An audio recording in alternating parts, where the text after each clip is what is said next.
Buenos días. Les doy la bienvenida al Museo de la Imagen Bernabé Muñez Gibernau, museo que surge a partir de una colección personal del señor Bernabé. Primeramente, este museo surge en la calle Aguilera 562.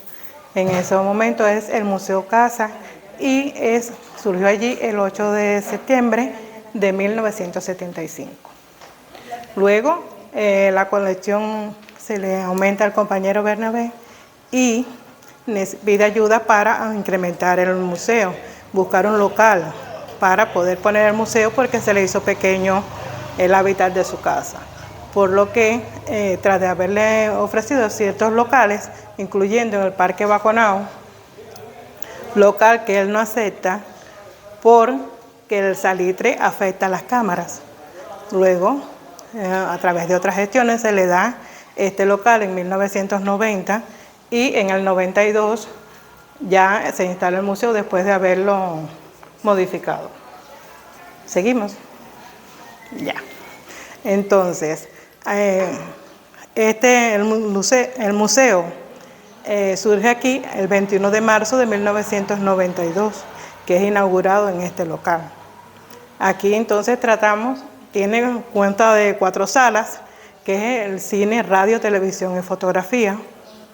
En esta estamos realmente en la sala de televisión, pero si comenzamos por la de fotografía. Bebo no conocía lo que era la museología y por eso el recorrido dentro de este museo es algo atípico. Podemos comenzar por la sala de la fotografía, por favor.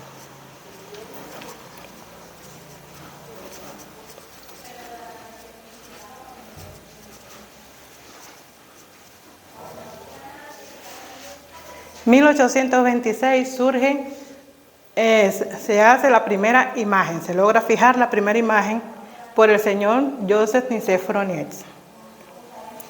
Esta imagen realmente es una heliografía. Para lograrla debió estar expuesta la placa de piedra untada en betún de Judea y expuesta hacia estas sales 8 horas al sol. Por eso es una heliografía.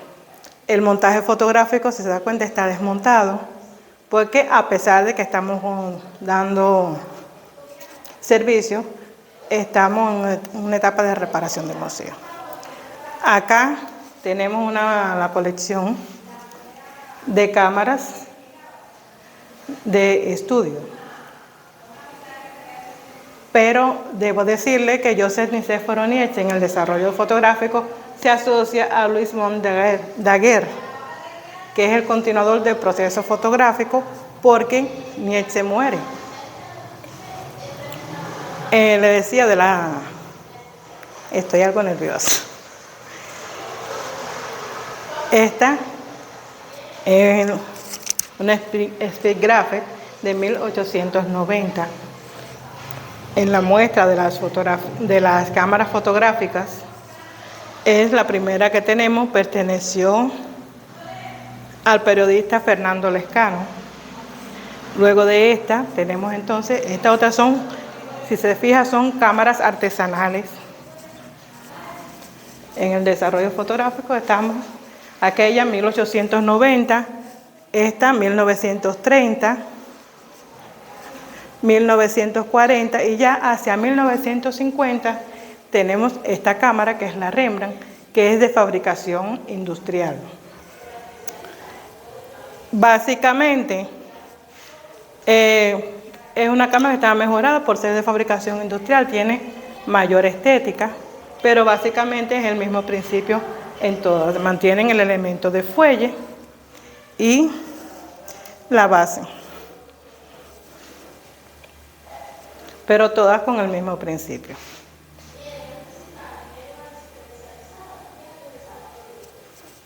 Entonces, le decía,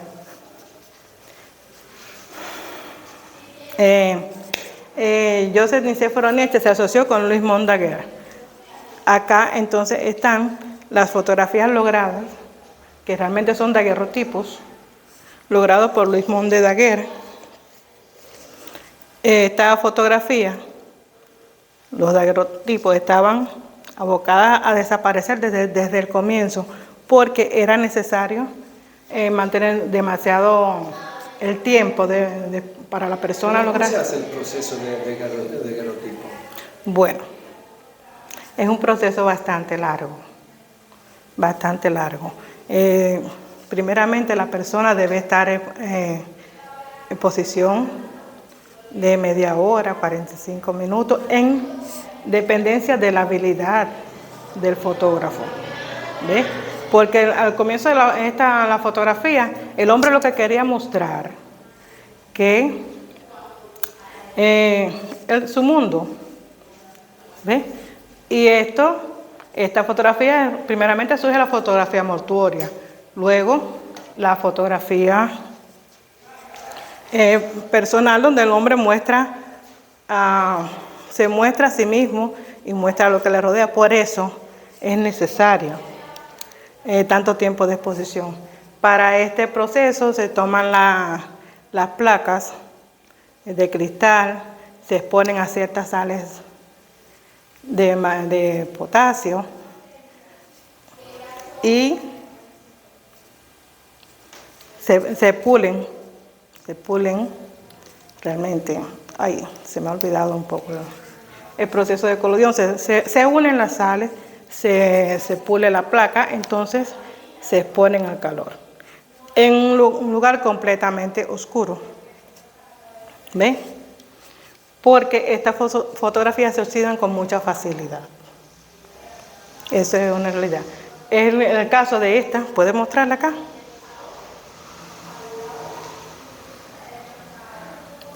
Estos son los primeros daguerrotipos, ¿ves? Que desaparecen con facilidad por oxidación. Luego, con la revolución industrial, logra pulirse con mayor intensidad la placa, aunque también se oxidan, pero permanece la imagen en el tiempo. Luego de este proceso de daguerrotipo, entonces aparecen los ferrotipos. Ferrotipos son las fotografías en metal, generalmente hierro, luego que también es aplicarle la química al metal, fijar la imagen y lavar la placa. También es oxidada la placa. En este proceso logran hacerse broches y botones, que es lo que sí vimos aquí. Ya hacia 1930 se logra la fotografía en papel, que realmente esto es una postal que exhibe los dos procesos, blanco y negro, y no es realmente color, sino coloreada a través de pigmento. Se prendía acá la fotografía con palitos, se conectaba para que se secara. Acá tenemos la cámara federal de 1930, que se utilizaba para hacer los fotogramas, la fotografía del fotograma. ¿Ves? Directo al rollo se tiraba la foto y era lo que se divulgaba. En este visor se muestran la fotografía en cristal, en placas de cristal. Acá esta es una pequeña salita que hemos dedicado a los corresponsales de guerra.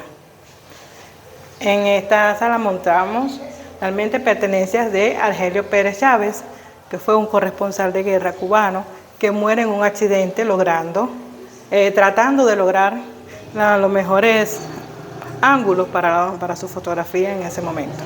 Entonces mostramos la cámara que llevaba Argelio, que exhibe los golpes del accidente, un lente que se le acopla a la cámara, la boina que acostumbraba usar Argelio, esta medalla Camilo Che que fue otorgada y su carnet, que también exhibe las muestras, manchas de la sangre en el momento del accidente.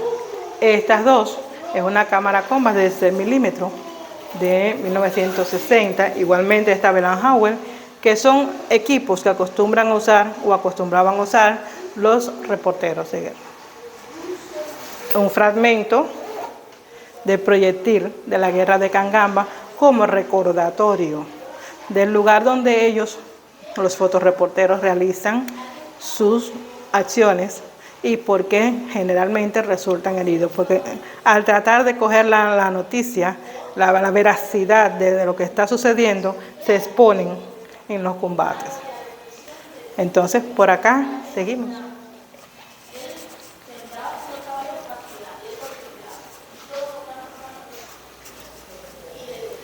Lo primero que surge es la fotografía. En 1895 surge el cine y llega a Cuba en 1897 con esta cámara de 35 milímetros de la marca Pathé Cinema, que es de 35 milímetros, llega a través de la gestión de marketing de Gabriel Beire, empleado de los hermanos Lumière. Beire hace un viaje por el mundo, dando a conocer, divulgando lo que es el cine, y esta es una muestra de las cámaras que él traía, con la que se desarrollaba el cine en esos momentos. Con esta cámara se hicieron varias películas, entre ellas en La Habana, la del cuartel de bomberos, un simulacro de incendio, esas cosas. Acá tenemos entonces diapositivas en cristal, son de 1930, que se exhibían en los cines cubanos. En ejemplo, esta, Blancanieves, se refería a un detergente. La Virgen de la Caridad era una clínica, lo que se estaba divulgando, y acá un refresco, el Canada Dry.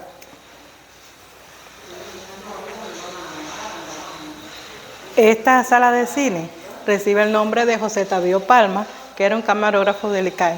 Y aquí se muestran otros camarógrafos que también estaban en esas funciones en el momento de la fundación. El ICAE llega a Cuba en 1959, se crea. Acá tenemos una pequeña colección de cámaras Bellhauer, y algunas de estas cámaras tomaron parte o filmaron hechos de nuestra historia. ¿Ven? Acá entonces tenemos la muestra de las empalmadoras,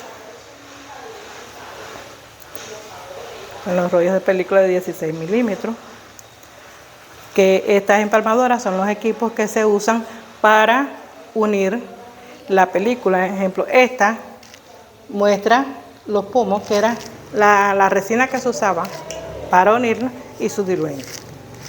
¿Ven? Este es un pietrómetro que se usaba para medir la película, los pies de película. Acá entonces tenemos equipo de los fotómetros, que también se usaban en el cine. Este es un equipo de las cortinas, y filtros. Estos son los filtros. En el recorrido está la primera visita de Fidel a la tumba de Fran País, combatiente organizador de la acción del 30 de noviembre, y el creador del museo, conjuntamente con Arturo Agramonte, y el donante de esta cámara.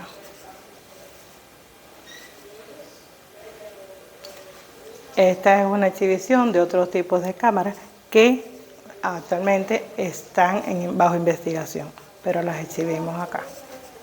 Son cámaras más modernas. Este equipo es una empalmadora y editora, es decir, que aquí podemos empalmar la película e ir revisando el trabajo que estábamos realizando. Igualmente, estas son editoras de cine, un lente y otra empalmadora.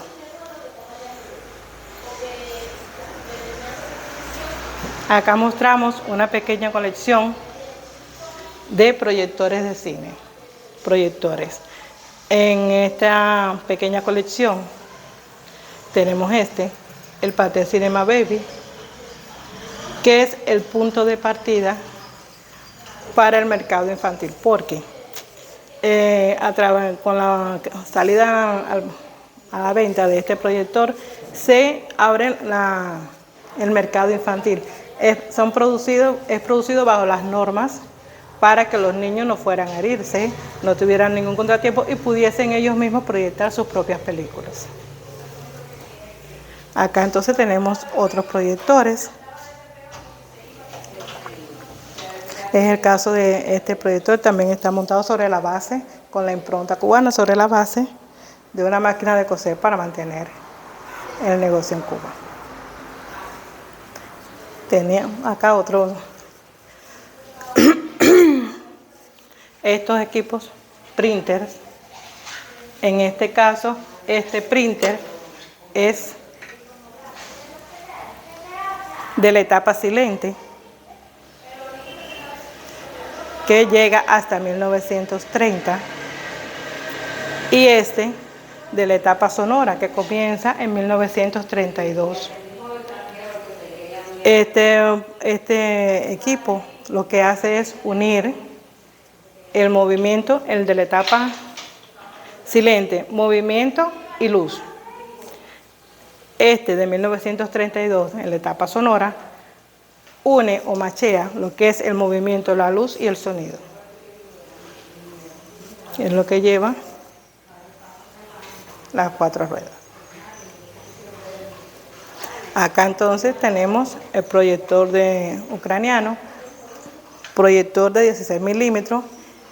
Con este tipo de proyector se llevó la noticia al campesinado al triunfo de la revolución. Es decir, se filmaba lo que estaba pasando, los cambios sociales que estaban ocurriendo, y se le mostraba al campesinado, que no conocía siquiera lo que era el cine. Esta es la moviola, que perteneció a Santiago Álvarez. Con esta máquina, Santiago Álvarez sacó al aire los noticieros ICAI. Con ella se filmaron aproximadamente 300 noticieros ICAI. En estos noticieros, al principio no se usaba el locutor, sino que se mostraba la imagen y usted iba infiriendo, según lo que mostraba, cuál era la noticia, lo que estaba sucediendo en el mundo. Acá tenemos a Enrique Quesada, que es el divulgador por excelencia del cine en Cuba. Enrique, cuando llega al cine, tiene aproximadamente 12, 14 años y se asocia a un grupo de emprendedores, donde él es el muchacho demandado. Luego, él va ganando en experiencia y en esta posición, porque hemos mantenido el montaje que hizo el creador del museo. Esta cámara de Bebo, que grabaron los eventos climáticos que existieron en esos momentos, desde el 32 en adelante.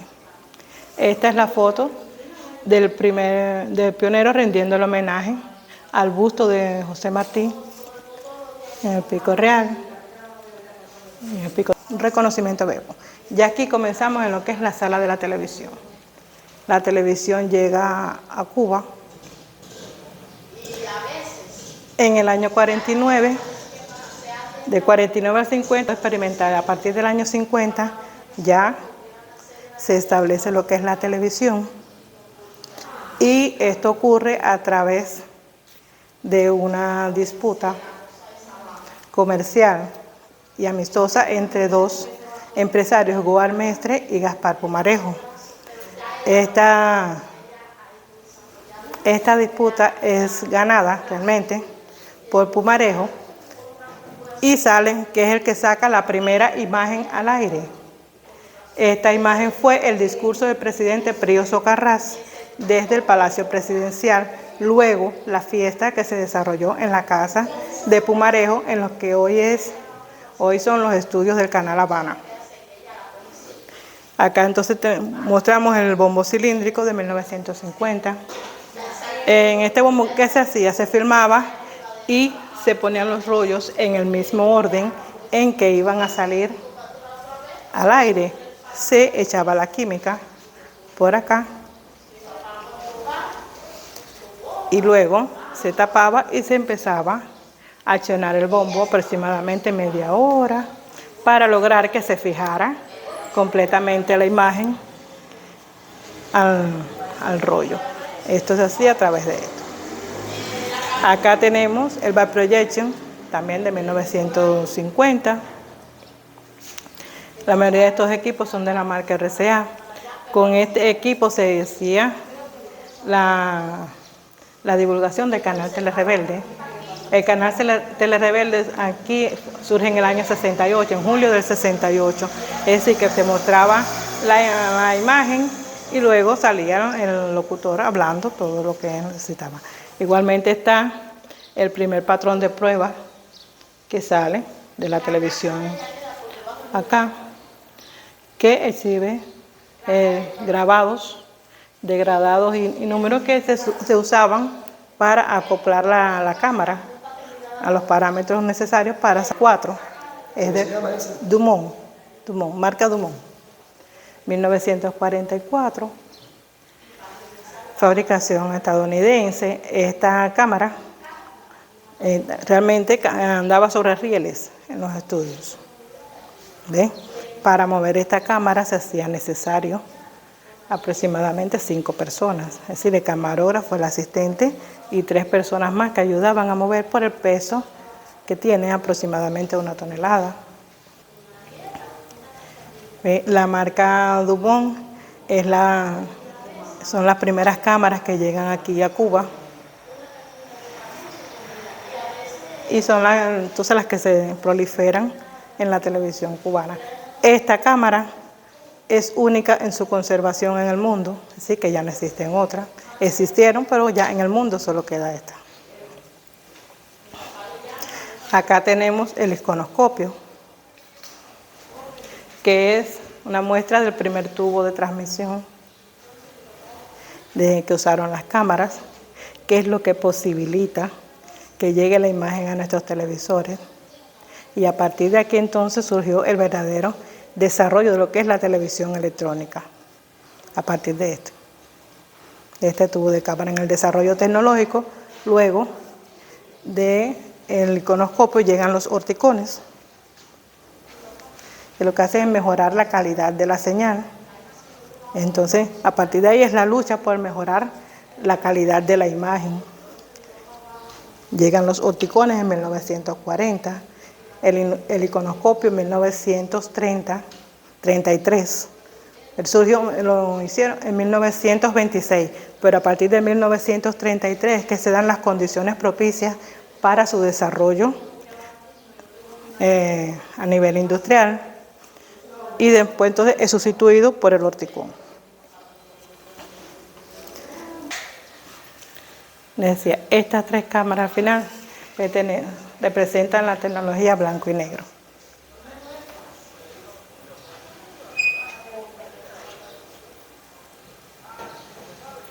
Esta de fabricación inglesa del 41 fue utilizada en algunos actos del servicio para el Comité Central del PCC. Con esta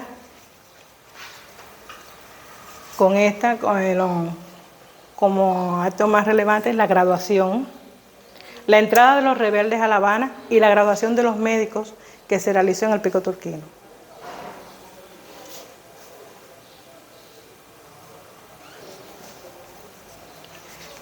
Luego nos llega a través de la gestión de los países del CAME esta cámara, que es una KT-87 de 1970, con la característica, llevan sus 4 lentes. Con este lente se hace el zoom.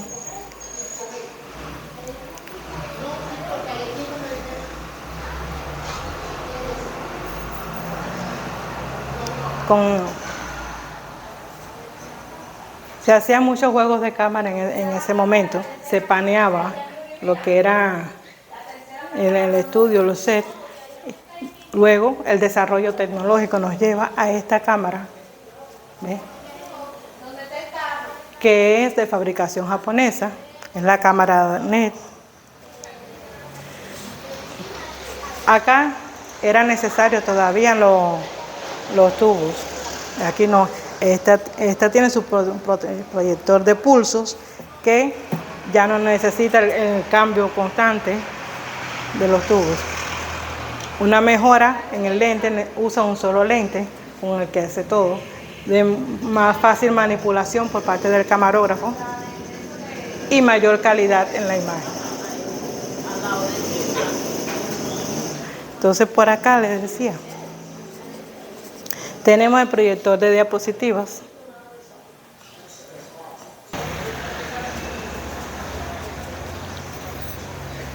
Acá afuera tenemos esta cámara que también es una KT87. En este caso presenta su motor.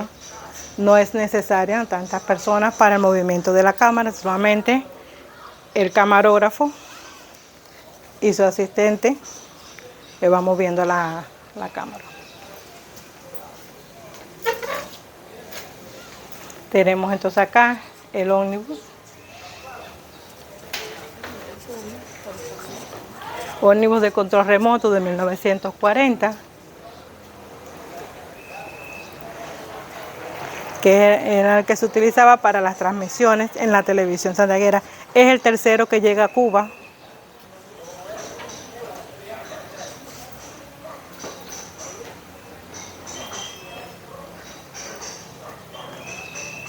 Hemos desmontado porque ya por estar expuesto tiene filtración, pero todo su equipamiento está en perfecto estado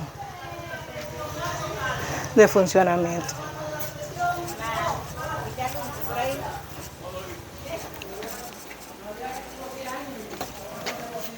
Creación de del estudio de radio.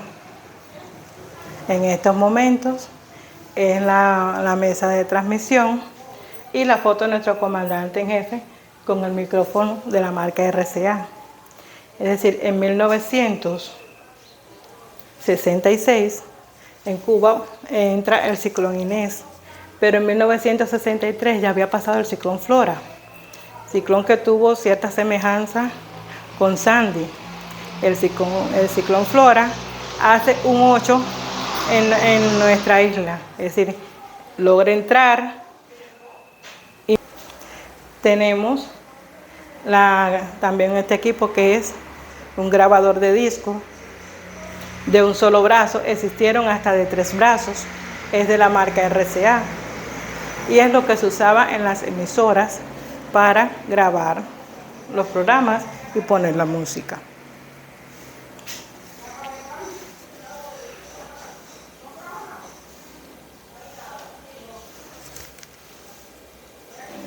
Ahora de cinta de alambre